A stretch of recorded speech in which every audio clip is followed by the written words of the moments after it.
के जरिए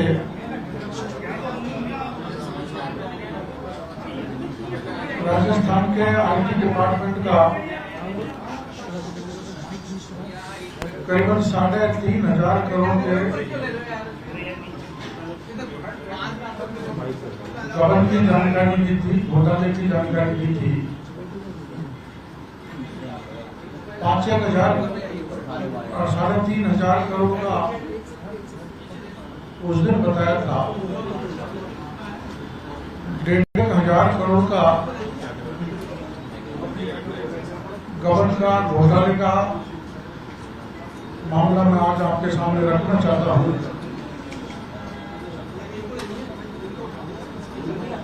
IT sector का है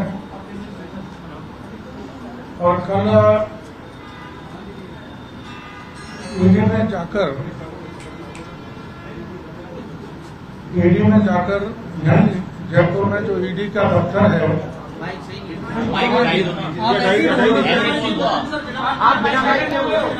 ईडी का जो दफ्तर है,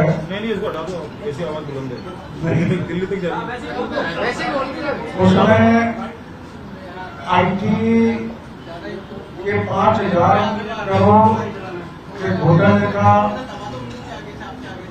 प्रकरण जयपुर के ईडी के दफ्तर में प्रस्तुत करेंगे, दर्ज कराएंगे। आज कुछ चौंकाने वाली जानकारी आपको दे रहा हूं। सीएम के एक रिश्तेदार हैं जिसका नाम राजेश सैनी है। राजकोट में मैनेजर के पद पर कार्यरत हैं। ये सीएमओ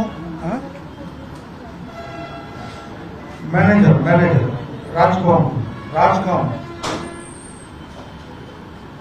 जो सीएमओ और सीएमआर में आईटी का सारा कार्य संभालते हैं। सीएमओ और सीएमआर का आईटी से रिलेटेड जो सारे खर्चे का भुगतान है, राजेश सैनी अपनी बेटी रुचि सैनी के नाम से उठा रहे हैं। रुचि सैनी कानून राजकोट में कार्यरत अधिकारी अपनी बेटी को कार्य नहीं दे सकता। यह पूर्णतः नियम विरुद्ध है और एक बड़ी कंपनी है डॉट स्क्वायर नाम की, जिसके थ्रू करोड़ों का भुगतान इस राजकोट के अधिकारी ने, जो सीएम और सीएमआर में बैठता है, फर्जी भुगतान उठाया है। और मैं कुछ करीबन 1,500 करोड़ के बाकी के फर्जी भुगतानों की जानकारी आपको देना चाहता हूं। Number 1, tender reference number F46। ये कोई है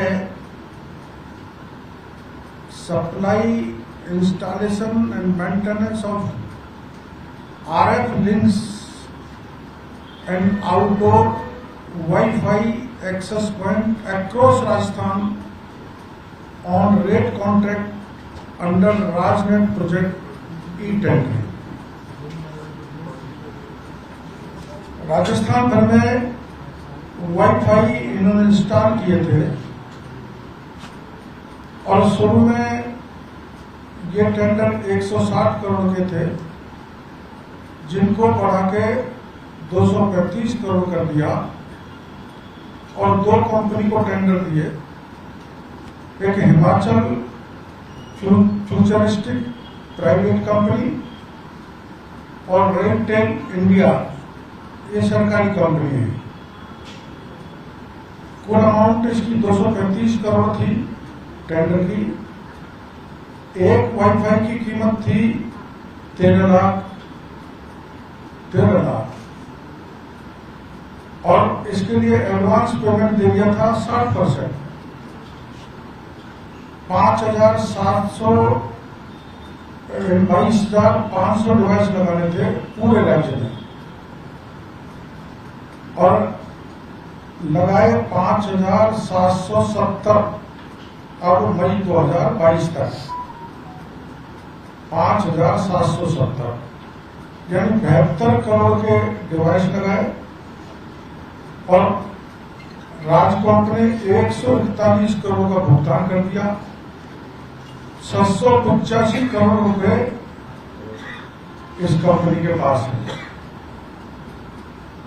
अब ये 6% का ब्याज भी लगा है सरकार के पैसे का, कम से कम तो 70 लाख रुपए प्रति माह का ये ब्याज भी डकार रहे हैं। इसमें एक महत्वपूर्ण बात यह है कि इलेक्ट्रॉनिक जो आइटम्स हैं उनका इनकम टैक्स के नियमों के हिसाब से 40% डेप्रिसिएशन होता है, यानी कि अब 3 साल बाद जो ये 22,500 वाईफाई के पॉइंट लगाने थे, जिसकी टेंडर 235 करोड़ के किए थे, वो किसी काम के नहीं रह गए और वो ऑब्सोलेट हो गए। इसमें एक बात महत्वपूर्ण ये है कि आइटम्स वेंडर्स के गोदाम में गए और उसको सरकार ने वेरीफाई नहीं कराया। वेंडर की रिपोर्ट के आधार पर ही इनका भुगतान कर दिया गया 60% एडवांस। और जैसा मैंने बताया 22,500 वाईफाई पूरे राजस्थान में लगाने थे और लगे मात्र 5,470, जिनका भुगतान पूरा कर दिया। ये एक घोटाला है जो मैंने आपकी जानकारी दी है। दूसरा, ये वाईफाई का घोटाला था। दूसरा है मैन पावर का। Man power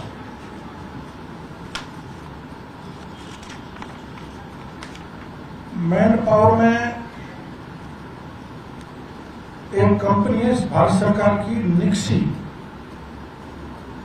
NICSI। राजकोट को, निक्सी को अपनी आवश्यकता बताता है कितना मैन पावर चाहिए और उसके आधार पर 100% भुगतान कर दिया जाता है राजकोट द्वारा। इसमें भुगतान किया गया उससे बहुत कम लोग लगाए गए। जानबूझकर इसका रिकॉर्ड नहीं रखा गया कितने लोग लगाए गए। यहां योग्यता के हिसाब से नहीं लगाए गए, फिर भी प्रति व्यक्ति 4 लाख रुपए महीने का भुगतान किया गया। 4 लाख रुपए में, जिनकी कोई आवश्यकता नहीं थी। इस पर CAG ने भी पैरा बनाए हैं। इसमें एक उदाहरण दूंगा, जो मैन पावर लगाया उसमें ज्यादा बताने की बहुत लंबा हो जाएगा। इसमें एक उपनिदेशक है प्रद्युम्न दीक्षित IT में, जिसने अपनी एक कंपनी बना रखी है ऑरियन प्रो। उस वो नाम की कंपनी के द्वारा आदमी लगाता है, जिसमें अपनी घरवाली को भी लगा रखा है और घरवाली को 1,60,000 रुपए प्रति महीना भुगतान करता है और उपस्थिति खुद ही वेरीफाई करता है। वो आती नहीं है, घर पे रहती है। और जब राजकोट से पूछा गया कि किस किस को लगाया, तो जवाब आया कि हमारे पास इसकी जानकारी उपलब्ध नहीं। तो 4 लाख रुपए महीने कितने लोगों को दे रहे हैं, कब से दे रहे हैं, इसकी जानकारी इन्होंने नहीं दी। और एक डिप्टी डायरेक्टर लेवल के अधिकारी ने ये मैं कागज लेके आया हूं, खुद की घरवाली का 1,60,000 प्रति महीने का भुगतान किया और कर रहा है प्रति माह। वो जाती भी है कि नहीं जाती, इसका जब पूछा तो राजकॉम मना करता है कि हमारे पास इसका रिकॉर्ड उपलब्ध नहीं है, आरटीआई की यह सूचना हमारे पास है। ऐसे ही ये जो मेन पावर लगा रखा है, ये भ्रमण करते हैं, आईटी के काम को देखते हैं। मैंने पहले भी जानकारी दी थी, तो ट्रैवल एंड अकोमोडेशन राजस्थान में हो तो प्रत्येक व्यक्ति को 2,61,000 का भुगतान किया जाता है, और अगर आगरा चला जाए या राजस्थान से बाहर चला जाए तो 4,95,000 का भुगतान एक दिन का पर डे, सारे दिन में पर डे। हाँ, चीफ सेक्रेटरी को नहीं मिलता, राष्ट्रपति जी को, राज्यपाल को नहीं मिलता। इस प्रकार से करोड़ों रुपए की लूट आईटी के इन अधिकारियों द्वारा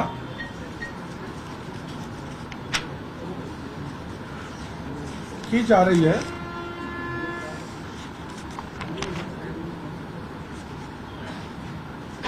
इसमें डीओआईटी ने 1,10,00,000 का भुगतान किया इनको,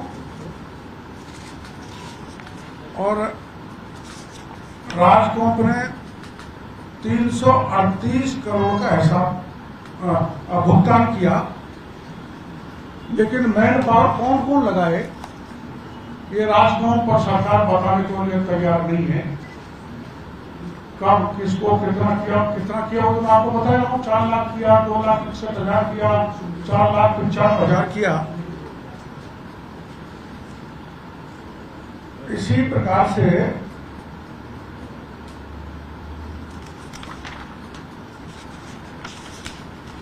मैं पहले जो आपको बताया था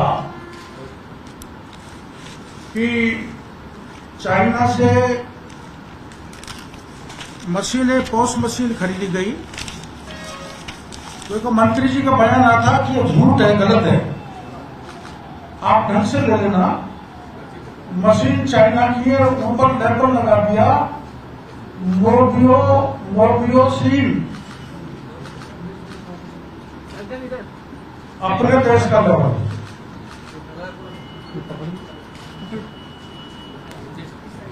और ये पूरा जब अंदर से मैन्युफैक्चर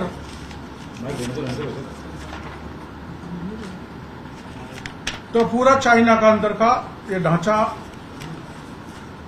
पूरा एक एक पार्ट का, और ये लिखा हुआ चाइना।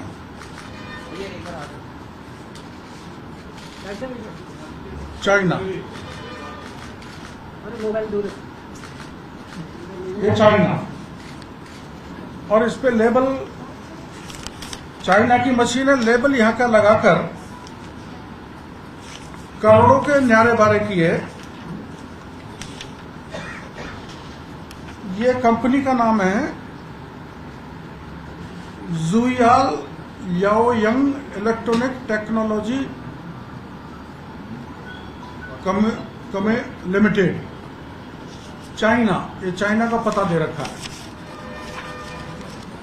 उस कंपनी से जो समझौता हुआ है उसकी कॉपी है, और लेबल अपने यहां का लगाकर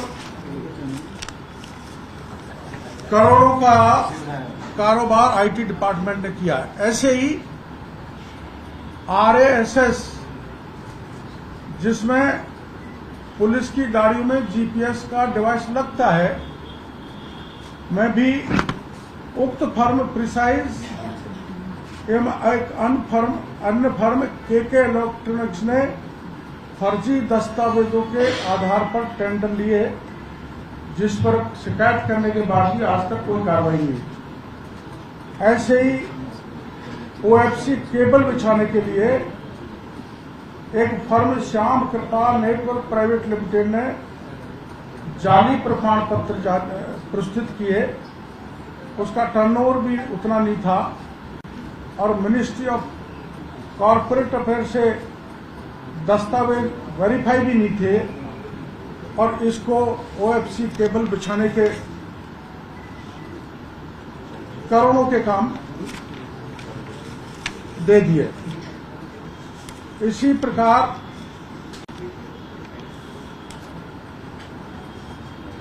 DOIT एंड CMRISL ने ई मित्र प्लस मशीन में घोटाला किया है। IT डे घोटाला हुआ है। कुल मिलाकर ये पर्टिकुलर करीबन 1,500 करोड़ का घोटाला है। इसकी शिकायत ACB को की थी, लेकिन ACB में कोई भी कार्रवाई नहीं हुई। और आपकी जानकारी में आया होगा कि दिसंबर 2019 में एक डिप्टी डायरेक्टर कुलदीप यादव को पकड़ा था ACB में। पकड़ में तो नहीं आया था, भाग गया था। 27/12/2019 को उपनिदेशक कुलदीप यादव के विरुद्ध ACB द्वारा FIR नंबर 400/2019 भारी भ्रष्टाचार को लेकर दर्ज कराई थी। श्री यादव उस समय राजनेट में वाईफाई के इंचार्ज थे, जिसका भारी घोटाला मैंने आपको बताया है। उसके अकूत संपत्ति ACB को मिली थी, जिसमें करीबन 1.5 करोड़ का खुद का फ्लैट, उसमें 1 करोड़ इंटीरियर का कार्य, 50 लाख रुपए की FD, वेतन के अलावा 90 लाख रुपए मिले। जांच के दौरान ये फरार हो गए और अंत में सरकार के कहने पर इसमें FR लगा दी ACB ने। और इस समय कुलदीप यादव डिप्टी डायरेक्टर से ज्वाइंट डायरेक्टर के पद पर कार्य कर रहा है। वाईफाई में जो मैंने घोटाला बताया है उसके इंचार्ज थे और ऑलरेडी ACB में मुकदमा दर्ज है। FIR नंबर है 400/2019। इसको क्लीन चिट दे दी, प्रमोशन भी दे दिया। अब मैंने आप लोगों को कहा था कि इसमें मुख्यमंत्री जी सीधे मुख्यमंत्री के रिश्तेदार मैंने बता दी लगा दी वाईफाई के घोटाले में होने के बाद भी। और 1-2 प्रकरण जो मैंने आपको बताए थे पहले, उसको दोहराना चाहता हूं। तमाम शिकायत की परिवार संख्या 281/2019 एवं परिवार संख्या 89/2020 को PC एक्ट की धारा 17(1) के अंतर्गत अग्रिम कार्रवाई की अनुमति के लिए पुलिस महानिदेशक ने राज्य सरकार को पत्र भेजा था, लेकिन राज्य के गृह मंत्री एवं IT मंत्री जो खुद मुख्यमंत्री हैं, इन्होंने जांच की अनुमति नहीं दी। और वो जांच की अनुमति नहीं दी, वो पत्र भी मैं आपको बता देता हूं।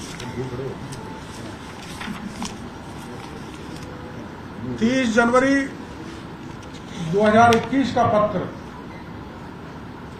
जो भ्रष्टाचार निरोधक ब्यूरो को राजस्थान सरकार ने मना कर दिया मुख्यमंत्री जी की अप्रूवल के बाद।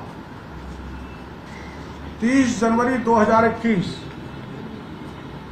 दूसरी मना में लिखा है, भ्रष्टाचार निवारण संशोधन अधिनियम 2018 की धारा 17(1) के अंतर्गत परिवाद अनुसंधान जांच योग्य नहीं पाया गया है। यह सक्षम स्तर पर अनुमोदित करवा दिया गया और सक्षम स्तर यानी कि मुख्यमंत्री से अनुमोदित कराया, जिसकी नोट शीट भी मैं आप लोगों को दे दूंगा। फिर तीसरा है 13 अप्रैल 2023 का, जो महानिदेशक को सूचना दी है कि किसी भी प्रकार से राजकोष को हानि पहुंचाने, पद का दुरुपयोग करने नहीं पाए जाने के आधार पर भ्रष्टाचार निवारण संशोधन अधिनियम 2018 की धारा 17A के अंतर्गत परवाद अनुसंधान जांच योग्य नहीं पाया गया है। ये सक्षम स्तर से मुख्यमंत्री के स्तर से अनुमोदित करवा लिया गया है। ये करीबन 3,500 का पहले का, 1,500 का आज का, कुल 5,000 करोड़ का ये IT का गबन है। और इसकी शिकायतकर्ता जो मेरे को शिकायत लेके आया था उसको कल मैं ED दफ्तर ले जाऊंगा और ले जाकर मुख्यमंत्री जी के खिलाफ और संबंधित जो IT के एक्सपर्ट हैं जिन्होंने घोटाले किए उनके खिलाफ मुकदमा दर्ज कराएंगे। पहले बात आई थी अखिल अरोड़ा है क्या? अखिल अरोड़ा ने टेंडर पर हस्ताक्षर किए है या नहीं, मैं सीधा उन पर आरोप नहीं लगा सकता, ये जांच का विषय है। लेकिन मुख्यमंत्री ने ACB के लिखे पत्र की मनाही करके सीधा इन पूरे IT सेल के deputy director, joint director, additional director और FR लगा के मुकदमों में मुख्यमंत्री ने बचाया है। और मुख्यमंत्री के रिश्तेदार भी इसमें जो मैंने कंपनी बताई उसके जरिए करोड़ों की कमाई कर रहे हैं।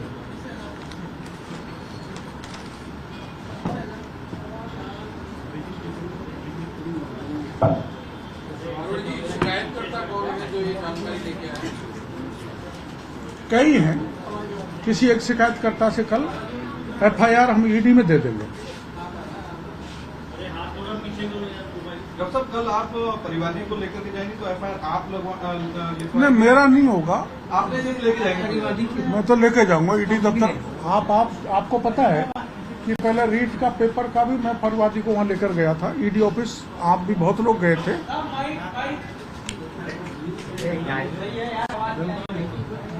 पहले जब रीट का घोटाला हुआ था तो उस रीट के घोटाले को लेकर मैं परिवादी को लेकर ED ऑफिस गया था, जहां आप भी पहुंचे थे, पुलिस भी पहुंची थी। मैंने सांकेतिक धरना भी दिया था। तो रात को ED के आश्वासन के बाद हम वहां से हट गए थे। उस रीट में पूरे प्रमाण थे जिसके आधार पर DP जारौली को बर्खास्त किया था, प्रदीप पारासर को गिरफ्तार किया था, रामकृपाल मीणा को गिरफ्तार किया था। लेकिन बाकी के जो मगरमच्छ हैं, जो 3-4 MLA हैं और 2-3 मंत्री हैं, उनको नहीं पकड़ा गया। तो उसके लिए ED आ गई। उसी शिकायत के आधार पर ED जयपुर में आई हुई है और धरपकड़ कर रही है। कल जिस तरह से ED ने कई जगह छापेमारी की थी, उस पर गहलोत साहब ने पलटवार करते हुए कहा कि हम तो इंतजार कर ही रहे थे, चुनावी साल में ये सब तो होना ही था। और ये भी कहा कि इस तरह की द्वेष की राजनीति नहीं होनी चाहिए, विंडिक्टिव पॉलिटिक्स नहीं होनी चाहिए। मुख्यमंत्री जी एक तरफ तो ये कह रहे हैं, मुख्यमंत्री जी एक तरफ तो ये कह रहे हैं ACB SP को भी पकड़ कर रही है, कलेक्टर को भी पकड़ रही है, पेपर लीक कर रहे हैं उनको भी पकड़ रही है। तो अगर ED उनको सहयोग करने आ गई, उनको पकड़ने आ गई, काले धन का पता करने आ गई, PMLA का मुकदमा बनता है ED की नजर में, तो उसमें कार्रवाई करने में मुख्यमंत्री जी क्यों बात कर रहे हैं? ये 1 साल पुराना मामला है।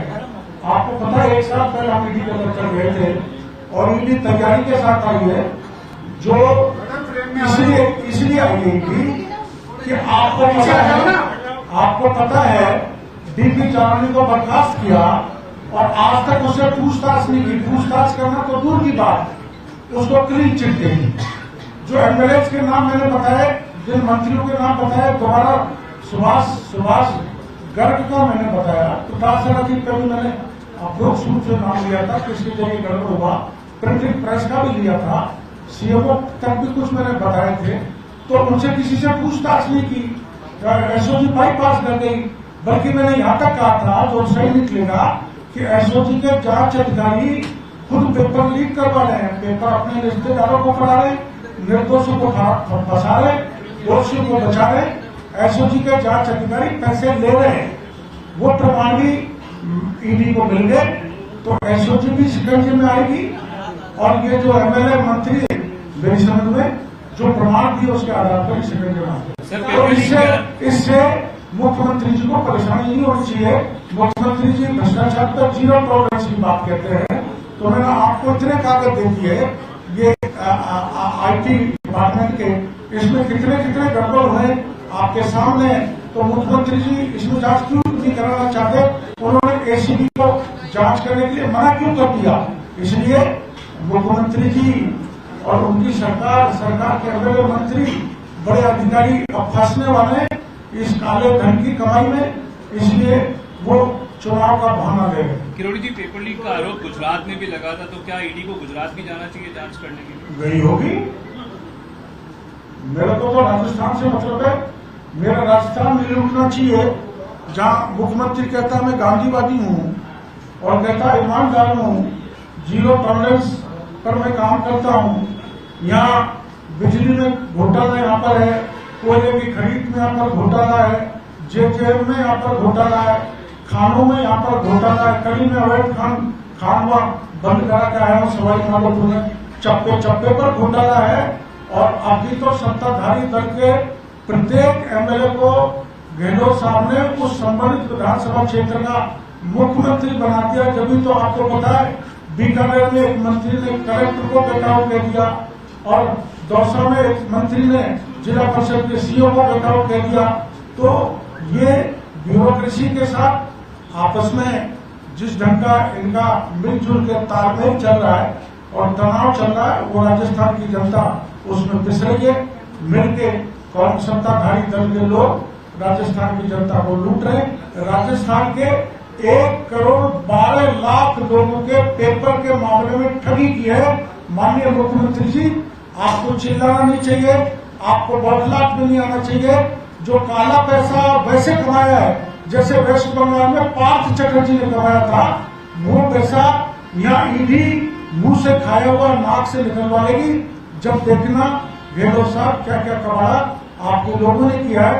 और अब तो ये स्पष्ट है कि 2 FIR जिनकी परमिशन ACB चाहती थी, जिसमें 3,500 करोड़ का घोटाला है और 1,500 करोड़ का मैंने बता दिया, जिसमें एक में 10 मुकदमे में आपने FIR लगा दी और उस अधिकारी को DD से JD उल्टा प्रमोशन दे दिया FIR लगा के। तो ये भी हम ईडी को देंगे, ऐसा मेरा कहना है। मुख्यमंत्री जी को राजनीतिक भाषा नहीं बोलनी चाहिए, भ्रष्टाचार को खत्म करना है तो चुप बैठ जाओ, वरना आप जो हाथ चले मुख्यमंत्री जी आपको भी जला देंगे। जी, आपने जो संभावना जताई थी ईडी आएगी और कुछ नाम बताए थे, वो तकरीबन सारी बातें सही होती जा रही है। तो जो नाम मैंने बताए थे उनसे बढ़ के ईडी ने शायद नाम पता कर लिए। क्या तो मीडिया को मेरी सुन में उनकी क्या व्यवस्था ईडी की, वो आपको जानकारी दे देगी। पर ये 5,000 करोड़ का स्पष्ट IT के जो अधिकारी हैं, ज्वाइंट डायरेक्टर लेवल के, डिप्टी डायरेक्टर लेवल के, प्रोग्राम मैनेजर और हमारे मुख्यमंत्री।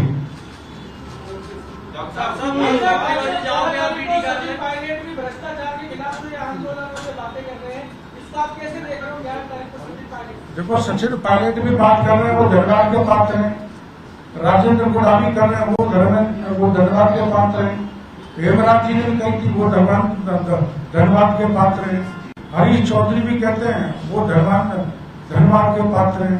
जितने भी कांग्रेस के लोग भ्रष्टाचार के खिलाफ बोल रहे हैं वो उनको बोलना चाहिए। और पता नहीं, मेरे समझ में नहीं आई, 30 मई को पायलट साहब भ्रष्टाचार के खिलाफ यात्रा करने वाले थे, उन्होंने क्यों निरस्त कर दी वो तो वो जाने। लेकिन हम इस IT के घोटाले और JJM में करीब 15,000 करोड़ के घोटाले के कागज कुछ ही दिनों में आपके सामने लाऊंगा।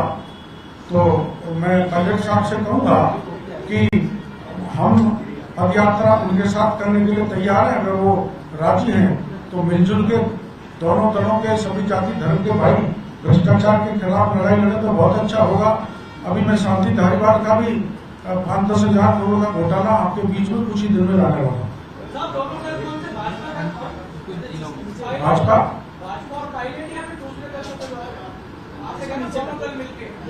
ना, मैं कह रहा हूँ, पार्टी नहीं कह रही। मैं तो ये कह रहा हूँ पायलट साहब चुप क्यों हो गए? पायलट साहब अगर शुरू होते हैं आईटी के घोटाले का, आईटी के घोटाले की बात कर रहा हूं मैं, 5,000 करोड़ का घोटाला पायलट साहब और गहलोत के राज में ही हुआ है। तो अगर वो इसके लिए पदयात्रा करते हैं तो मैं उनके साथ हूं। कल कितने बजे जाएंगे आप ईडी? मैं मान लो 11-12 बजे आपकी सुविधा बता दो। और ईडी ने प्रकरण दर्ज नहीं किया तो वहां भी धरना दे देंगे। अच्छा डॉक्टर साहब, सवाल ये था कि एक घोटाला है, उस घोटाले की जांचें एसओजी, सीबीआई जैसी संस्थाएं करती आई है, आप ये मनी लॉन्ड्रिंग वाली एजेंसी के पास क्यों जा रहे हैं? मैं इसलिए जा रहा हूं कि आपको पता है, एक मैंने एफआईआर बताई 400/2000 एसीबी की क्लियर कट प्रमाण थे, फिर भी उसमें एफआईआर लगा दी एसीबी ने। 2 एफआईआर वो हैं जो एसीबी परमिशन चाहती थी 17A के तहत, तो गृह मंत्री ने उसमें परमिशन नहीं दी। तो गृह मंत्री जो राजस्थान के मुख्यमंत्री हैं उनके खिलाफ मुकदमा दर्ज कराएंगे क्योंकि उन्होंने परमिशन नहीं दी, भ्रष्टाचार के मामलों को दबा दिया। लेकिन ये तो ईडी का काम नहीं है ना डॉक्टर साहब। उसमें काला धन आया है, काला धन आया है, काला धन के कागज कल हम ईडी को दे देंगे, उस समय आपको बता देंगे कि ये इतना काला धन ये यहाँ से गया, यहाँ से आया, ये तो आज वो सारा बताना ठीक नहीं है। मजबूर देने से पहले कल मजबूर देंगे, जब आपको वो पूरा कागज थमा देंगे, ईडी का जो परिवार है वो उसमें आप छाप देना, वो पीएमएलए बनता है, पीएमएलए बनता है, इसलिए कल हम प्रकरण ईडी के सामने ले जाएंगे। किरोड़ी जी, जब पूनिया जी प्रदेश अध्यक्ष थे आपने 12 बजे ठीक रहेगा। 12 बजे तक आप तैयार हो जाओगे ईडी के दफ्तर। किरोड़ी जी, जब पूनिया जी प्रदेश अध्यक्ष थे आपने कहा था कि अगर बीजेपी ढंग से पेपर लीक के मुद्दे पर विरोध करती तो गहलोत सरकार को घुटनों के बल ला देती। अब वहाँ पर अब प्रदेश अध्यक्ष बदल चुके हैं, पर अभी भी आप अलग से ही इस मुद्दे पर वोट बुलंद करते हैं, अभी नाराजगी कायम है आपकी? नहीं, कोई नाराजगी नहीं है। आज प्रदेश अध्यक्ष जी थे नहीं, प्रदेश अध्यक्ष जी बाहर चले गए थे, राठौर साहब भी नहीं थे, वो बाहर चले गए थे। तीनों को पत्रकार वार्ता इस मामले में करनी थी, वो बाहर हैं और वहां इसी समय एक पत्रकार वार्ता हो रही है प्रधानमंत्री जी के कोई कार्यक्रम के संबंध में, इसलिए मैंने यहाँ पे पत्रकार वार्ता कर दी, जानकारी दे दी। और हम इस मामले से दूसरे भ्रष्टाचार को लेकर 13 जून को जयपुर जिला और जयपुर शहर के हजारों कार्यकर्ता सचिवालय और घेराव करेंगे और 14 तारीख को सारे एमएलए और सारे सांसद योजना भवन पर धरना देंगे। ये कार्यक्रम तय है।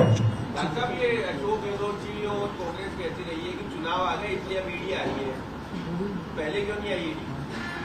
ईडी पहले आई थी बीच में, ईडी भी आई थी, इनकम टैक्स भी आया था, राजेंद्र गुना गए थे, धर्मेंद्र राठौर को वापस से वो जो घोटाले की पुस्तक थी उसको ले गए, फाड़ फेंकी। अब जांच करते करते पूरी जानकारी लेते लेते अब ईडी आ गई, उसमें कागज गायब कर दिए थे। उसमें जो फेयर अमाउंट है, फेयर अमाउंट का जो घोटाला है जिसमें वैभव गहलोत के शेयर से साझेदारी है, आपको तो उसकी पत्रकार वार्ता पहले करना। आप तो करते रहो, बिल्कुल तैयार। जो है ना ब्लैक मनी को व्हाइट मनी किया है गहलोत साहब के बेटे ने, वो कागज मेरे पास आ गए फेयर अमाउंट के, तो आपको तो परसों पहले फेयर अमाउंट की बोलो सारे पत्रकार, फेयर अमाउंट का स्पष्ट मामला जिसकी शिकायत में ईडी को कर आया हूं, प्रमाण से ईडी को कर आया हूं 8 दिन पहले। उस जो ईडी को शिकायत की उसकी पत्रकार वार्ता परसों कर लेते, बोले 1 बजे 3 बजे आपकी सुविधा, 1 बजे, जिसमें गहलोत साहब के बेटे और उनकी एक कंपनी और गहलोत साहब की बहू, गहलोत साहब के खास यार रतनकांत जो फेयरमाउंट होटल को चला रहे हैं, जहां एमएलए रुके हुए थे, उसके सारे कागज मेरे पास आ गए और एक एफआईआर भी दर्ज करवा दी मैंने बड़ी मुश्किल से उसी दिन जिस दिन कोर्ट खालसा दर्ज हुई थी। कब करवाई सर? जिस दिन कोर्ट खालसा भी दर्ज हुई थी। तो बड़ी चिंता में कि एफआईआर कैसे दर्ज हो गई, कहाँ हुई सर ये एफआईआर? आमिर थाने दर्ज हो गई गहलोत के। तो उसमें आपने क्या बेसिस बनाया है कि काले धन को सफेद करने के कर रहा पीएमएलए का केस है। तो कल तो ये ज्ञापन कल तो ईडी को ज्ञापन और परसों 3 बजे रखे, नहीं सर, 1 बजे। परसों 1 बजे वैभव गहलोत और उसके सहयोगी बिजनेसमैन रतनकांत शर्मा पे पीसी करेंगे, जो काले धन को सफेद करने में लगे। वैभव गहलोत एफआईआर की कॉपी लाऊंगा, जो मॉरिशस के रूप से पैसा ब्लैक से व्हाइट होगा वो लाऊंगा। 2013 में जो करीबन 112 करोड़ रुपए ब्लैक जो चुनाव में दिए थे वो लाऊंगा। 2018 में करीबन 150 करोड़ रुपए गहलोत साहब को रतनकांत शर्मा के जरिए आए थे वो लाऊंगा। कच्ची चीज नहीं दूंगा, पक्की दूंगा। तो ईमानदार मुख्यमंत्री की जानकारी में आपको परसों 1 बजे तक पूरी खाता है। सर एफआईआर की कॉपी अगर आप आज नहीं करूंगा, परसों करूंगा, यहीं पे परसों करूंगा। यहीं पे शांति धारीवाल जी ना और भी मंत्रियों के हैं या शांति धारीवाल जी एक वो फ्री राशन किट घोटाला भी है प्रताप सिंह, 4,300 करोड़ का